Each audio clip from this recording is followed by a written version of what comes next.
आज यहाँहरूसँगै अध्ययन गर्ने परमेश्वरको वचनको शीर्षक छ हामी पनि परिवर्तन हुनेछौँ। यो विषयद्वारा हामीहरूसँगै परिवर्तन हुने सम्बन्धमा एकसाथ अध्ययन गर्ने समय लियौँ।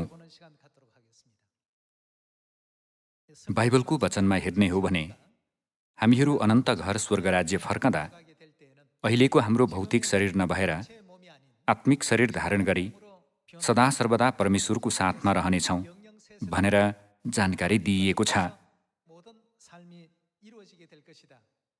हामीहरूको परिवर्तन, हामीमा यो परिवर्तन ल्याउनको निम्ति परमेश्वरले हामीलाई नयाँ करारको व्यवस्था दिनुभएको छ। नयाँ करारको व्यवस्था सही तरिकाले राम्ररी पालन गरेमा यस्तो सुन्दर परिवर्तन हामीमा आउन सक्छ भनेर परमेश्वरले सिकाउनु भएको छ। यसकारण आज यहाँहरूलाई एउटा कथा भन्न चाहन्छु। यहाँहरूलाई ब्युटी एन्ड द बिस्ट नामक बाल कथा थाहा छ नि? शीर्षक सुने सुने जस्तो लाग्छ होला, तर लामो समय भएकोले याद नआउने कोही हुनुहुन्छ होला। कुनै देशमा एकदमै रूपवान राजकुमार थिए, तर ती राजकुमार अति घमण्डी स्वभावका थिए। तिनी आफ्नो बारेमा मात्र सोच्थे अनि अरूप्रति विचारशील हुँदैनथे। एक दिन ती राजकुमारको महलमा एकजना वृद्ध आइन्। उक्त वृद्धलाई त्यहाँ आउनुको कारण सोद्धा उनले म राजकुमारलाई गुलाबको फूल दिन चाहन्छु भनिन्। राजकुमारले हेर्दाखेरि झुत्रे वृद्धलाई देखेर त्यस वृद्धमा ध्यान नदिई आफ्ना दासहरूलाई यो बुढीको झमेलामा नपरिकन यसलाई पठाइदेऊ भने। राजकुमारले त्यसो भन्नासाथ त्यस वृद्धले आफू जादु गर्निरहेको कुरा खुलाइन् अनि राजकुमारलाई भयानक जनावरमा परिणत गरिदिएर तिनलाई दण्ड दिइन्। यसको साथै राजकुमार बस्ने महलका सेवकहरू सबै श्रापमा परेर घरेलु वस्तुहरूमा परिणत भए। त्यसैले सबैको स्वरूप पनि फरक फरक भयो। राजकुमार भयानक जनावरमा परिणत भए। तिनका निकटस्थ सहयोगीहरू चाहिँ कोही कित्लीमा, कोही चाहिँ घडीमा परिणत भए। यसरी सबैले आफ्नो वास्तविक स्वरूप गुमाउन पुगे। उक्त जादुगर्नीले त्यसरी श्राप दिँदै भनिन्, अब तिमी आफ्नो वास्तविक स्वरूपमा फर्कन चाहन्छौ भने यो गुलाबको फूलको अन्तिम पत्र झर्नु अघि तिमीलाई सहृदयले प्रेम र आदर गर्ने व्यक्ति देखा पर्नुपर्छ। तब मात्र तिमीले आफ्नो पहिलाको स्वरूप पुनः प्राप्त गर्नेछौ। यसरी त्यस वृद्धले राजकुमारलाई श्रापबाट मुक्त हुन सक्ने रहस्य समेत बताइदिइन्। तर भयानक जनावरको स्वरूप भएकोले कसैले पनि राजकुमारलाई सहृदयले आदर गरेन। त्यस क्रममा बेल नाम गरेकी एकजना युवती राजकुमारलाई भेट्न महलमा आइन्। सुरुमा त त्यो जनावरले कराउने र अलि डर देखाउने गरेकोले ती युवतीले त्यससँग बसेर खाना नखाने र त्यसबाट भाग्ने गरेको भए पनि त्यसले बेलसँग समय बिताउँदै जाँदा उनीहरू एक आपसमा एकदमै नजिकिए। विशेष गरी बेलको ज्यान खतरामा परेको बेला त्यो जनावरले उनको ज्यान बचाउँदा उनीहरू बीचको सम्बन्ध अझ घनिष्ठ बन्न पुग्यो। बेलले त्यो क्षणदेखि जनावरको स्वरूप देखिए तापनि त्यो जनावरमा असल हृदय भएको कुरा महसुस गरिन्। यसरी ती दुईमा एक अर्काप्रति असल भावहरू आउन थाल्यो। अन्त्यमा गएर त्यो जनावर मर्यो। बेलले मलाई एक्लै छोडेर नजाऊ भनिन्। यसरी बेलले रुँदै सहृदयले त्यो जनावरप्रति आफ्नो प्रेम व्यक्त गर्दा एक्कासी वरिपरि बिजुली चम्कियो र त्यो जनावरबाट सबै श्राप हटेर गयो। त्यो जनावर पुनः राजकुमारकै स्वरूपमा फर्कियो अनि श्रापमा परेको घडी, तितली लगायतका सबै थोकहरू आफ्नो वास्तविक स्वरूपमै फर्किए। यसरी नै हामीहरू पनि अहिले पापको घुम्टो ओढेर शरीरको लुगा लगाई यो पृथ्वीमा जिरहेका छौँ। तर हामीहरू पनि एकै क्षणमा आफ्नो वास्तविक स्वरूपमा फर्किनेछौँ। यो संसारको एउटा बालकथा भए पनि यसले बाइबललाई एकदमै सजिलोसँग बुझ्न मद्दत गर्ने भएकोले आज यहाँहरूलाई यो कथा भनेको हुँ। अन्ततः त्यो जनावर आफ्नो वास्तविक स्वरूपमा एकदमै रूपवान राजकुमारको स्वरूपमा पुनः फर्कियो। तिनी पहिला आफ्नो बारेमा मात्र सोच्ने एकदमै घमण्डी र स्वार्थी मनका थिए अनि तिनले आफ्ना प्रजाको दुःख र पीडामा ध्यान दिने र त्यसलाई बुझ्ने गर्दैनथे। तर तिनको मन परिवर्तन भयो र तिनले रूपवान स्वरूप पुनः प्राप्त गर्न सके। यो एउटा बाल कथा भए पनि यसको विषयले परमेश्वरले हामीलाई परिवर्तन गराउनुहुने त्यो दिनमा हामी पनि ती राजकुमार जस्तै हुने छैनौँ र भनेर पुनः एकचोटि सोच्ने गराउँछ। यहाँहरू र म अनन्त स्वर्ग राज्यमा हुँदाखेरिको त्यो स्वर्गदूतको स्वरूपमा पुनः फर्किनेछौँ भन्ने कुरा बाइबलले हामीलाई बोध गराएको छ। यो कार्य पुरा हुनको निम्ति हामीले गर्नुपर्ने कार्य भनेकै परमेश्वरको व्यवस्था, परमेश्वरको नियम इमान्दारितापूर्वक पालन गर्नु हो। परमेश्वरको आज्ञाभित्र हामीलाई परिवर्तन गराउने आत्मिक तत्त्वहरू समावेश छन्। हामीले सब्बात दिन चाहिँ 7औं दिन शनिबार हो अनि बाइबलको नियम भएकोले शनिबारमा आराधना गर्नुपर्छ भनेर यसरी सजिलै सोच्न सक्छौँ। तर परमेश्वरले आफ्नो आज्ञाभित्र हामीलाई परिवर्तन गराउने महत्त्वपूर्ण तत्त्वहरू राखिदिनु भएको छ भन्ने कुरालाई हामीले बिर्सनु हुँदैन। हामी पहिलो थेसलोनिके अध्याय 4 पद 14 वचनसँगै गएर हेरौँ। किनकि हामी विश्वास गर्छौँ कि येशू मर्नुभयो र फेरि जी उठ्नुभयो र त्यसरी नै परमेश्वरले उहाँमा सुति गएकाहरूलाई येशूद्वारा ल्याउनु हुनेछ। प्रभुको वचनद्वारा हामी तिमीहरूलाई घोषणा गर्छौँ कि हामी जो जीवित छौँ र प्रभुको पुनरागमनसम्म बाँचिरहन्छौँ, सुति गएकाहरूलाई कुनै किसिमले पनि उछिन्ने छैनौँ। किनकि प्रभु स्वयं हुकुमको गर्जनसित, प्रधान स्वर्गदूतको आवाज र परमेश्वरका तुरहीको स्वरसित स्वर्गबाट ओर्लनुहुनेछ र ख्रीष्टमा मरेकाहरू चाहिँ पहिले बौरी उठ्नेछन्। तब हामी बाँचिरहेका र छोडिएकाहरू प्रभुलाई आकाशमा भेट्न तिनीहरूका साथसाथै बादलमा उठाइ लगिनेछौँ र यसरी हामी सधैँ प्रभुसँग रहनेछौँ। यसै कारण एकले अर्कोलाई यी वचनहरूले सान्त्वना देऊ भनिएको छ।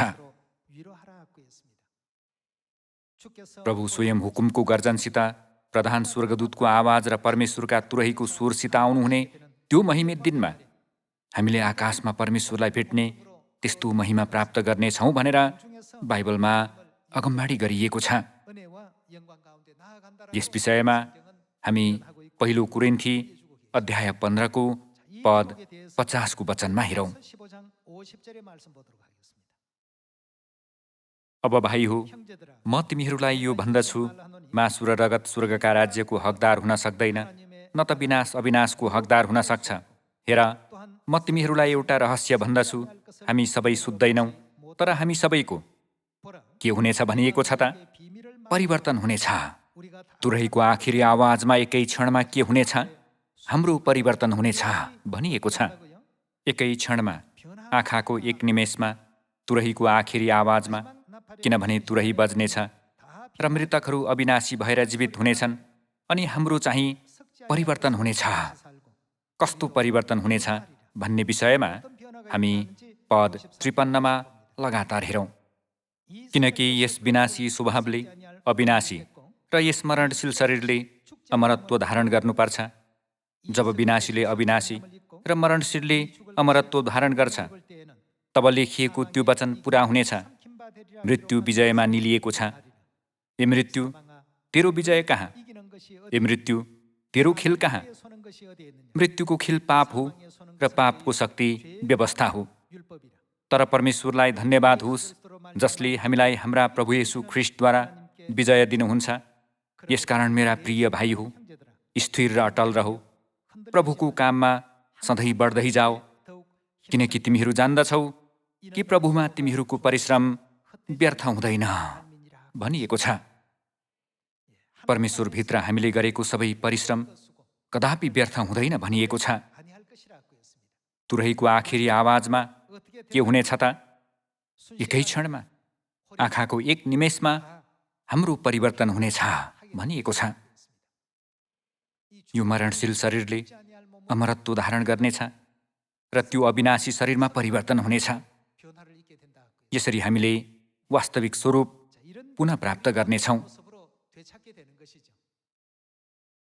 ब्युटी एन्ड द बिस्ट सम्बन्धी थुप्रै चलचित्रहरू पनि बनेकाले यस विषयमा मानिसहरूलाई थाहा छ जस्तो लाग्छ। यो चलचित्रभित्र सबैभन्दा महत्त्वपूर्ण भाग भनेकै एकजना रूपवान राजकुमार एकदमै भव्य महलमा बस्थे, तर तिनको मन घमण्डले भरिएको थियो। तिनी एकदमै स्वार्थी थिए अनि तिनमा थुप्रै खराब आदतहरू थियो। तर तिनले जनावरको स्वरूप पाउँदा थुप्रै मानिसहरूले तिनलाई बेवास्ता गरे अनि तिनले मानिसहरूको नजिक गएर सँगै कुनै काम गर्न खोज्दा मानिसहरूले तिनलाई घृणा गर्थे र तिनीदेखि डराएर तिनको वरिपरि बस्न चाहँदैनथे। यसबीच ती राजकुमारले धेरै कुरा महसुस गरे। त्यसो हुने क्रममा ती जादु गर्नेले भने जस्तै तिनको हृदय बुझ्ने व्यक्तिबाट प्रेम पाउँदा तिनी आफ्नो वास्तविक स्वरूपमा फर्किए। ब्युटी एन्ड द बिस्टका विषयभित्र रहेको सबैभन्दा मुख्य भाग नै यो हो जस्तो लाग्छ।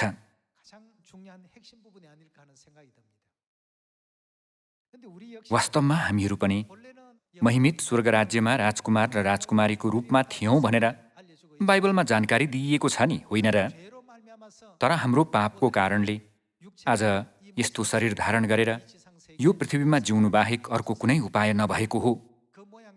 हामीलाई आफ्नो स्वरूप मन परे पनि नपरे पनि हामीले सही तरिकाले आफ्नो धार्मिकता पुरा गरेनौँ भने त्यो जनावर जस्तै सदाको लागि हाम्रो जीवन समाप्त हुनेछ। तर यदि परमेश्वरले नयाँ करारको सत्यताद्वारा विगतका हाम्रा सबै पापहरू क्षमा गरिदिनुभयो भने हामीहरू आफ्नो वास्तविक स्वरूपमा परिवर्तन हुनेछौँ नि, होइन र? यस विषयमा पहिलो कोरिन्थी अध्याय 15मा हामी सबैको परिवर्तन हुनेछ एकै क्षणमा, आँखाको एक निमेषमा, तुरहीको आखिरी आवाजमा भनिएको छ। त्यसबेला हामीले परमेश्वरको राज्यको उत्तराधिकार प्राप्त गर्न सक्नेछौँ। तर हामी सबैको परिवर्तन हुनेछ। पद 52को वचन हेर्ने हो भने, किनभने तुरही बज्नेछ र मृतकहरू अविनाशी भएर जीवित हुनेछन् अनि हाम्रो चाहिँ परिवर्तन हुनेछ भनिएको छ। दाजुभाइ तथा दिदीबहिनीहरू, यसरी परिवर्तन हुने त्यो क्षण चाँडै आए हुन्थ्यो भन्ने हामी चाहन्छौँ नि, होइन र? हामी सबैजना परिवर्तन हुनुपर्छ।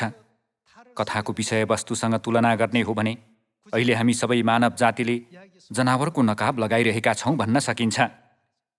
त्यसो भए हामीले यो नकाब कसरी हटाउन सक्छौँ होला?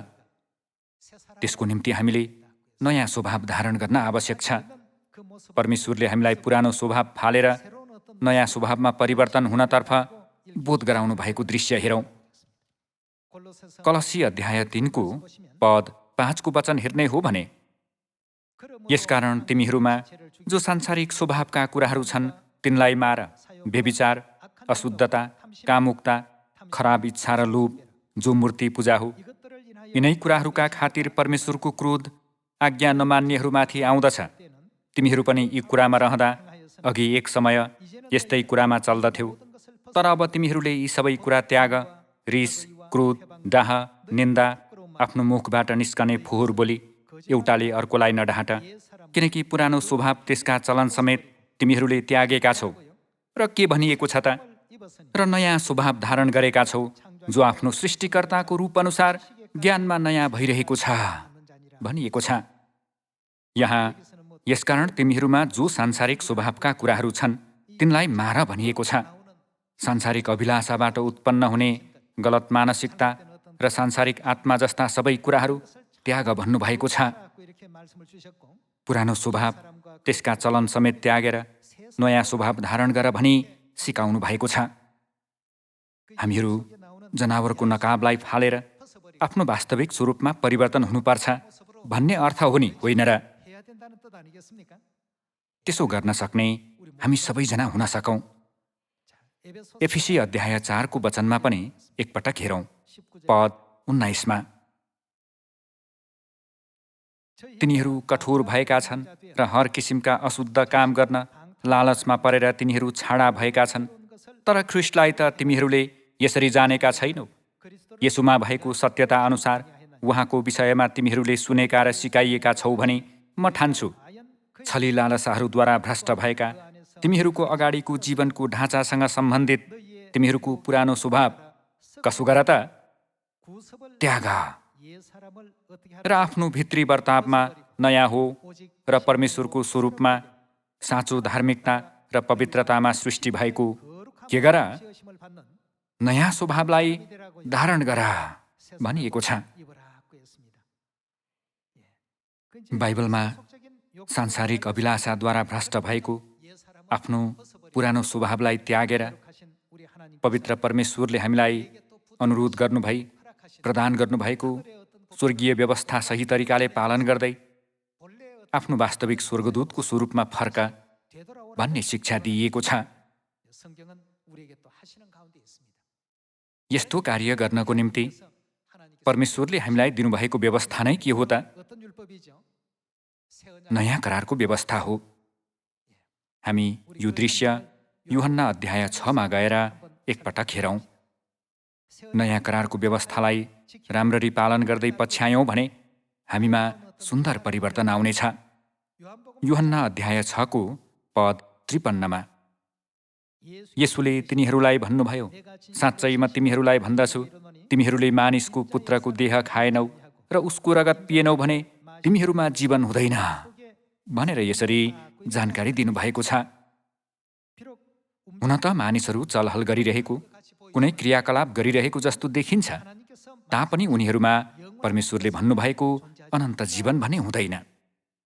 पद 54 मा मेरो देह खाने र मेरो रगत पिउनेसित अनन्त जीवन छ र अन्त्यको दिनमा म त्यसलाई जीवित पार्नेछु, किनभने मेरो देह साँच्चै खाने कुरो हो र मेरो रगत साँच्चै पिउने कुरो हो। मेरो देह खाने र मेरो रगत पिउने चाहिँ ममा रहन्छ र म त्यसमा रहन्छु भन्नुभएको छ। परमेश्वरसँग पूर्ण रूपमा एक भएर परमेश्वरको विचार नै हाम्रो विचार हुने, परमेश्वरको इच्छा नै हाम्रो इच्छा हुने, यस्तो परिवर्तन हामीमा लगातार देखा पर्नुपर्छ। हामीले यो नयाँ करारको व्यवस्था पालन गर्यौं र नयाँ करारमा लुकेको परमेश्वरको पवित्र प्रेमलाई सही तरिकाले बुझ्यौं भने संसारका मानिसहरू ख्रीष्टलाई आदर गर्दै महिमामा आउनेछन्। त्यो समयमा तिनीहरूले सियोनका सन्तानहरूलाई पनि परमेश्वरको कार्य गर्न साँच्चै धेरै परिश्रम गर्नुभयो भनेर सम्मान र महिमा दिनेछन्।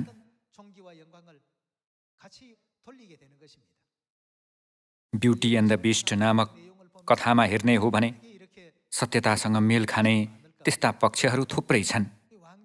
राजकुमारले पनि आफ्नो वास्तविक स्वरूप पुनः प्राप्त गर्नको निम्ति आफूमा भएको स्वार्थीपन र घमण्ड फाल्नै पर्थ्यो। ती कुराहरूलाई फालेमा मात्र तिनले मानिसहरूबाट प्रेम पाउन सक्थे अनि त्यो प्रेम पाएमा मात्र तिनी आफ्नो वास्तविक स्वरूपमा फर्कन सक्थे। त्यसो भए आत्मिक संसारमा के आवश्यक परेकोले हामीलाई परमेश्वरले नयाँ करारको सत्यता दिनु भएर उहाँको नियम, आज्ञा र व्यवस्था पालन गर भन्ने आज्ञा दिनुभएको होला। परमेश्वरले हामीलाई कुनै कारण बिना सबात दिन मान्नु, निष्ठाचार मान्नु भन्नुभएको होइन। यदि त्यसो हो भने परमेश्वर चाहिँ मानव जातिलाई दुःख मात्र दिनुहुने त्यस्तो व्यक्ति हुन पुग्नुहुन्छ नि, होइन र? त्यसमा निश्चय नै कुनै कारण छ। प्रकाश अध्याय 4मा उल्लेख भए जस्तै कुनै पनि थोक उद्देश्य र इच्छा बिना सृष्टि भएका छैनन् भनिएको छ। परमेश्वरले हामी मानव जातिलाई दिनुभएको नयाँ करारको सबै सत्य व्यवस्था कुनै उद्देश्य वा इच्छा बिना दिनुभएको छैन। सबैमा कारण रहेको छ। परमेश्वरले किन हामीलाई नयाँ करारको व्यवस्था दिनुभएको होला? नयाँ मानिसमा परिवर्तन गराउनको निम्ति हो। एकै क्षणमा परिवर्तन हुने त्यो दिनमा परमेश्वरले चाहनुभएको पूर्ण अस्तित्वमा परिवर्तन गराउन हामीलाई पहिला अनन्त जीवन दिनुभएको हो। अनि उहाँले हाम्रा सबै गलत सोचाइहरूलाई सुधारिदिनु भएर धार्मिकतामा तालिम दिनुहुन्छ। यसो गर्दै हामीले पनि थाहै नपाई हाम्रो आत्मिक संसार निरन्तर परिवर्तन हुँदै जान्छ। एकै क्षणमा परिवर्तन हुनेछौँ भन्ने बिन्दुतर्फ हामीहरू लम्किरहेका छौँ भन्ने कुरालाई जसरी भए पनि याद राख्नुपर्छ। यसको निम्ति हामीलाई आवश्यक पर्ने कुरा के होला त? परमेश्वरको आज्ञा हो नि। स्वर्गको व्यवस्था नै सबैभन्दा महत्त्वपूर्ण व्यवस्था हो। ब्युटी एन्ड द बिस्टमा त्यो जनावर आफ्नो वास्तविक स्वरूपमा फर्किए जस्तै हामी पनि स्वर्गदूतको वास्तविक स्वरूपमा परिवर्तन हुनेछौँ भन्ने तथ्यलाई बाइबल मार्फत परमेश्वरले जानकारी दिनुभएको छ। हामीहरू स्वर्गदूतको स्वरूपमा मात्र परिवर्तन हुने होइन कि कसको स्वरूपमा पनि मिल्नेछौँ भनिएको छ त? परमेश्वरको स्वरूपमा मिल्नेछौँ भनिएको छ। हामीले परमेश्वरको स्वरूप र प्रतिरूप जस्ताको तस्तै लिनुपर्ने भएकोले उहाँले हामीलाई आफ्नो देह र रगत प्रदान गर्नुभएको हो नि, होइन र?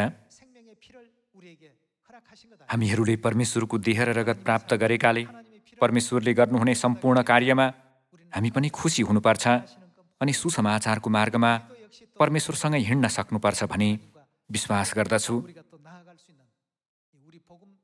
परमेश्वर सबै मानव जातिले मुक्ति पाएको चाहनुहुन्छ। त्यसो भए हामीले पनि मानव जातिको मुक्तिको निम्ति आशा गर्न सक्ने त्यस्तो विश्वास लिनु परेन र? त्यस्तो विश्वास लिन सक्ने हामीहरू हौँ। सांसारिक कुराहरूमा सन्तुष्ट हुने जीवन र विगतको स्वभाव सबै फालेर अब परमेश्वरबाट आएको पवित्र शिक्षा अनुसार मात्र जिएर नयाँ स्वरूप धारण गर्ने हामीहरू हौँ। त्यसो गरेमा हामीहरू स्वर्ग राज्यमा भव्य स्वागत पाउने स्वर्गीय सन्तानहरू हुन सक्ने छौँ नि, होइन र? परमेश्वरले हामीबाट चाहनुहुने अझ एउटा कुरा पनि छ। हामी वचन मार्फत हेरौँ। मर्कुस अध्याय 16को पद 15मा उल्लेखित वचन सँगै हेरौँ। अनि उहाँले तिनीहरूलाई भन्नुभयो, सारा संसारमा गएर सारा सृष्टिलाई के गर भन्नुभयो त? सुसमाचार प्रचार गरा। सुसमाचार के हो? त्यो नै नयाँ करार हो। नयाँ करारको नियम, नयाँ करारको आज्ञा र नयाँ करारको व्यवस्था नै सुसमाचार हो। सारा सृष्टिलाई सुसमाचार प्रचार गरा। हामीले सुसमाचारको कार्य गर्दा हाम्रो आत्मिक संसार निरन्तर परिवर्तन हुन्छ। विगतमा हामी स्वर्ग राज्यबाट धपाइएका थियौँ, तर अब चाहिँ स्वर्ग राज्य फर्कन सक्ने गरी आत्मिक संसार परिवर्तन भइरहेको छ। जस्तो अवस्था भए पनि परमेश्वरको व्यवस्था, आज्ञा र नियमलाई कदापि नगुमाई इमान्दारितापूर्वक पालन गर्नु भनेर उहाँले हामीलाई लगातार अनुरोध गर्दै हुनुहुन्छ। पद 15को वचनमा फेरि हेर्ने हो भने, अनि उहाँले तिनीहरूलाई भन्नुभयो, सारा संसारमा गएर सारा सृष्टिलाई सुसमाचार प्रचार गर। विश्वास गर्ने र बप्तिस्मा लिनेले उद्धार पाउनेछ, तर विश्वास नगर्ने दोषी ठहरिनेछ भनिएको छ। सारा सृष्टिलाई परमेश्वरको नयाँ करारको सुसमाचार प्रचार गर भन्नुभएको छ। नयाँ करारलाई विश्वास साथ ग्रहण गरेर त्यो शिक्षा अनुसार गर्ने मानिसले परमेश्वरबाट मुक्ति पाउनेछ भन्नुभएको छ। हामी पनि परिवर्तन हुनेछौँ भन्ने यो विषयलाई पुनः एकपटक मनन गरौँ। अहिलेसम्म यहाँहरूले परिश्रमका साथ प्रचार, प्रार्थना, वचन अध्ययन, परमेश्वरलाई आराधना गर्दै परिश्रम साथ विश्वासको बाटो हिँड्दै आउनु भएको छ। हामीले परमेश्वरलाई आराधना चढाउनु भनेको मण्डलीमा यत्तिकै आएर प्रार्थना गर्ने, भजन गाउने र परमेश्वरको वचन सुन्ने मात्र होइन। परमेश्वरले त्यहाँ आत्मिक तत्त्वहरू राखिदिनु भएकोले हामीलाई आराधना गर्न भन्नुभएको हो।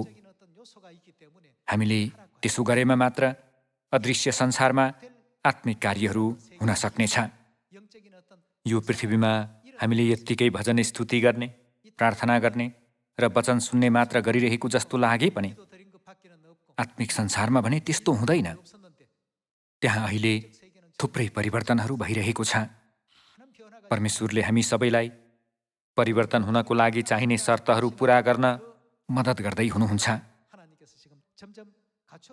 त्यसैले नयाँ करारको व्यवस्थालाई हलुका रूपमा नलिनुहोस्।